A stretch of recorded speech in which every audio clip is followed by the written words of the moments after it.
Well, thanks for taking the time today. I'm really not going to be that long, but I'm the father of two small children. So one is 3, one is 3 months old.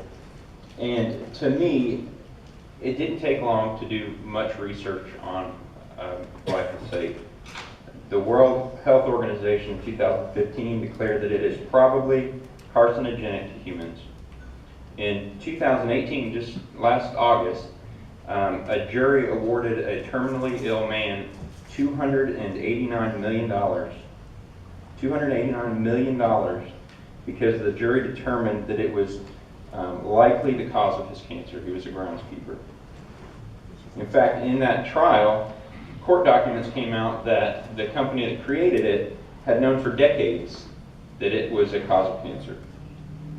So here we are, we're dumping hundreds of thousands of gallons of this herbicide into our lakes that our kids swim in, that we harvest fish, that we harvest other game animal from, that we eat, and it's clearly an issue. Now, I'm not going to say that I know what the solution is because I don't know. I'm sure that it would probably be a very difficult task to mitigate these species with mechanical means only.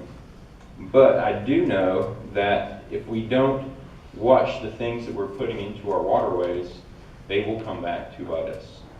And it concerns me as a father of 2 small children that do I have to keep my kids out of the water because what's going to happen to them if they get this chemical on them?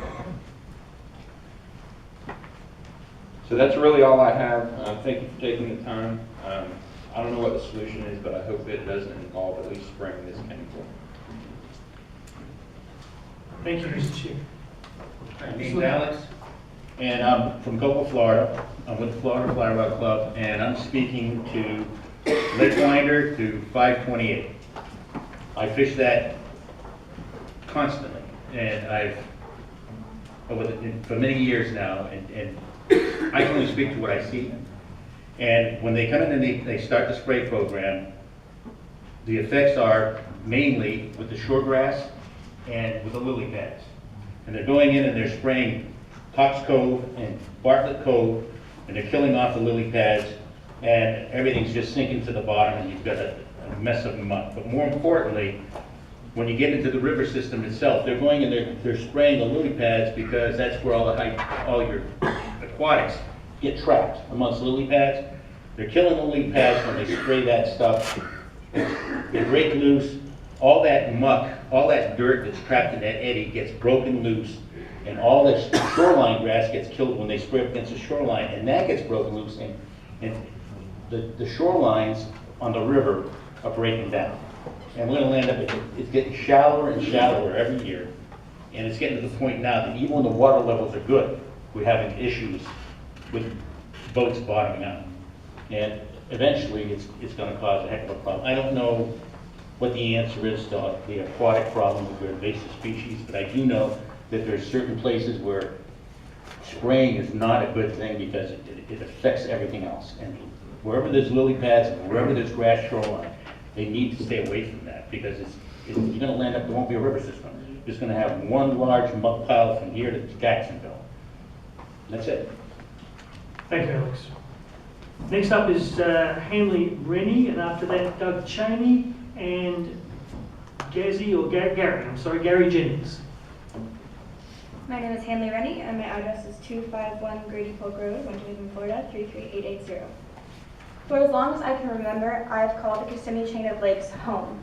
I love hunting, fishing, airboating, and camping, and in my lifetime, I've averaged 100 days per year spent on the chain. And I've killed 22 deer, 7 turkeys, pigs, coyotes, rabbits, squirrels, fish, and frogs. As a user of the water and the land of Florida, I've devoted my life to my passion, which I would imagine is shared by many of you here today. And as a youth, the lake is my future just as much as it is your past and present. More than anything, I care about the conservation and health of our lakes and wetlands, and I would hate to see them overrun with exotic invasive plants. I encourage you and everyone in the audience today to read the information regarding herbicides and aquatic invasive plants on the FWC AIP or U.S. Army Corps of Engineers websites. Most of us are online often anyways, but some of this information, like what can be found on social media sites, isn't necessarily true. I do not own a cell phone, nor do I have any social media sites of my own. I see what it does to our society, and I am well aware of the issues, such as the one that we are discussing today, that are escalated in part by social media. I find it silly to believe that the facts on these social sites are valid and true without verifying the information with credible resources. You will find that the online comments on this issue differ greatly from the science-proven information that is available on the CAIP and Corps of Engineers websites, which I use for my own personal research. 1884. Water hyacinths were first introduced to the US in New Orleans at the World's Fair. They spread to Florida and began establishing a small, seemingly harmless population in the waters of the St. Johns River. But the hyacinths on the river did what plants generally do: they grew. Hyacinths can double their acreage in as little as 6 days, according to the University of Florida IFAS branch. During the first 70 years in Florida, hyacinths covered 126,000 acres of waterways. At this rate, it would take less than 20 years for the entirety of Lake Kissimmee to be completely consumed by water hyacinths. By 1896, the growth of the weeds on the river began affecting trade, transportation, agriculture, and drainage. Mechanical removal processes were enacted to control the hyacinths, but the population was just too great, and the harvesting methods were not sufficient to control all of the plants. 1947, thousands of acres of hyacinths inhabited not only the St. Johns River, but also the Withlacoochee, Ocklawaha, and Kissimmee rivers. Also, massive hyacinths had made their ways into the canals leading to Lake Okeechobee, and a population of about 250 acres was cropping up in the lake itself.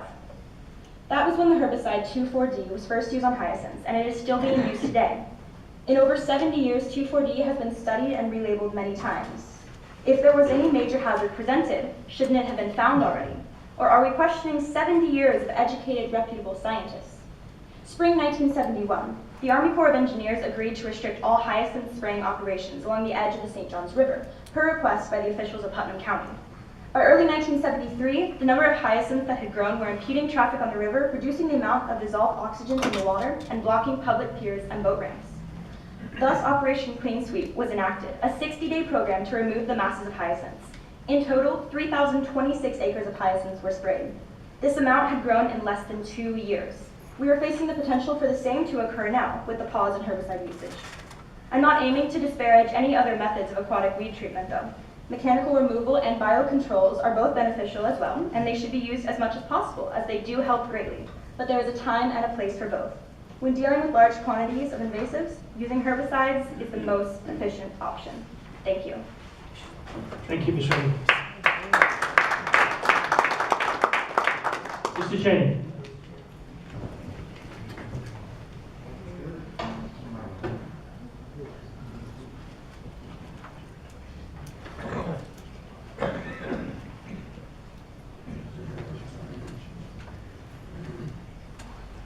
My name is Doug Cheney.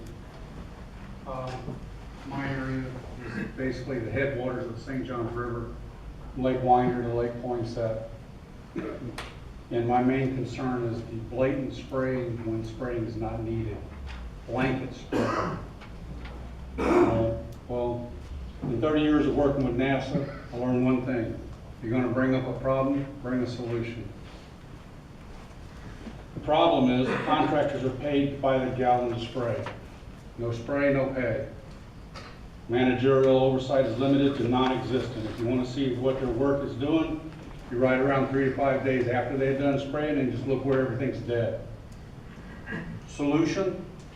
Hire and train FWC employees to perform the spray operation.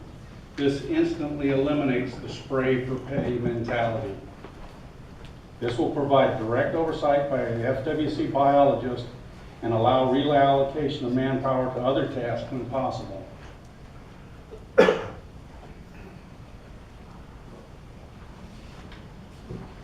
All right, now I'll skip to the end because time is short. When you see a problem and have a question, how do you find someone willing to listen? My solution is create a website dedicated to invasive plant management. There are hundreds of fishermen and hunters on the water every single day. Let the public snap photos and provide input. Maintain an accurate and current schedule of upcoming spray programs. Use the tax-paying, fishing license buying, boat-owning public as a resource and keep them involved. Conclusion.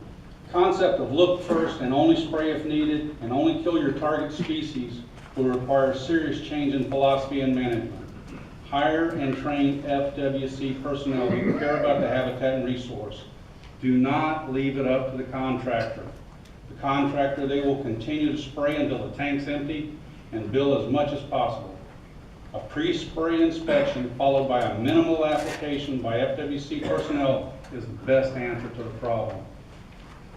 When you have a spray group show up as a team and spray the area of Poinsett, Middle River, and Lake Winder. Lake Winder's got problems. It has water lettuce, little patches and stuff on it.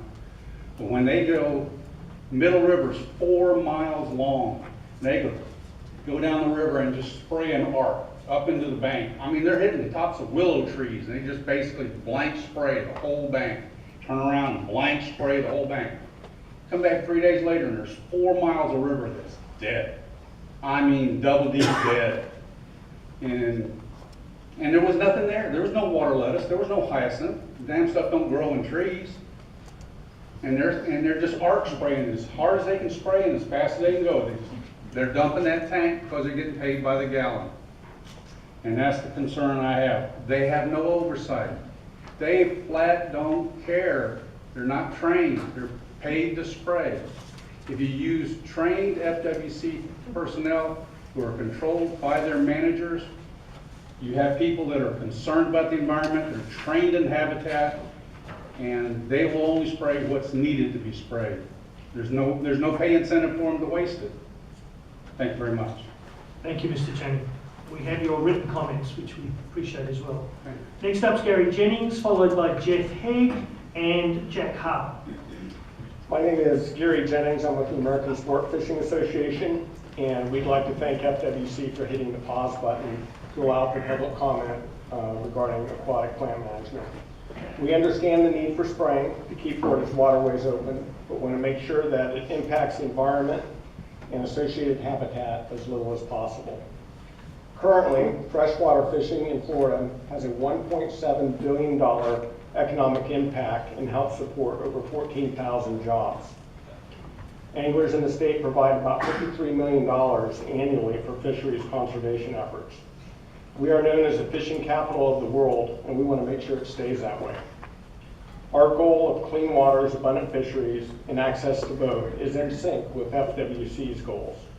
We appreciate FWC considering stakeholder input and look forward to working with you as you consider changes to this program.